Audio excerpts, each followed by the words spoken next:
Сайн байцгаана уу? Энэ удаад Microsoft Office Word дээр нэг удаа тохируулсан форматаа дараад хэрхэн хэлбэр аргаар хэрэглэх талаар заах болно. Та IT сегментийн нэгдээд шинэ мэдээллийг цаг алдахгүй хүлээж аваарай. Нэг удаа тохируулсан форматаа олон дахин хэрэглэх шаардлага гарч ирсэн болов уу гэж бодож байна. Үнийг хэрхэн хурдан бөгөөд зөвхөн форматыг нь хуулах талаар заах болно. Энэ удаад арчгийн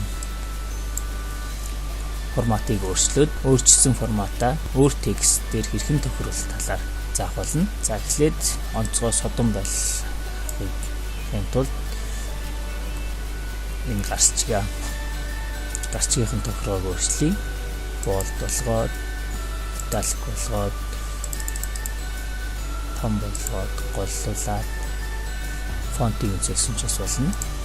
За ингэсэн тохиргоогоо тухайн текстийг сонгож байгаад Home хэсгийн энэ Format Painter гэж байгаа. Үүнийг дараад тухайн өөрчлөлгөөр байгаа текст дээр очиод өөрчлөх хүссэн текстийг бүгдийг сонгоод өгөх юм бол яг таны анх сонгосон тексттэй ч адилхан формат болно. Жишээлбэл юм бол font нь 20 bold italic гэсэн байгаа. Яг үүнтэй адилхан font нь 20 bold italic. Ийм маягаар олон дахин өөрөө тохиргоо хийхгүйгээр шууд зөвхөн форматыг нь өөрчлөөд хуулаад явах боломжтой байдаг.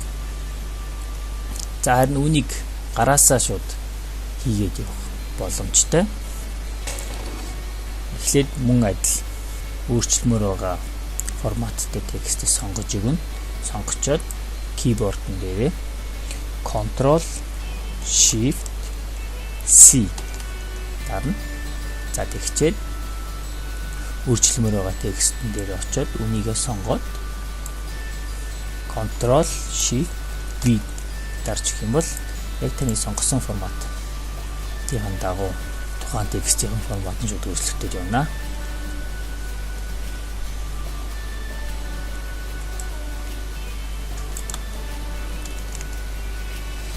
Анхаарал тавьсанд баярлалаа.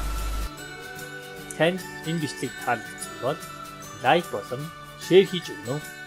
Танд асуух зүйл гарвал IT цэцэг эмээний мэйл болон Facebook, YouTube-ээр бидэнтэй холбогдно.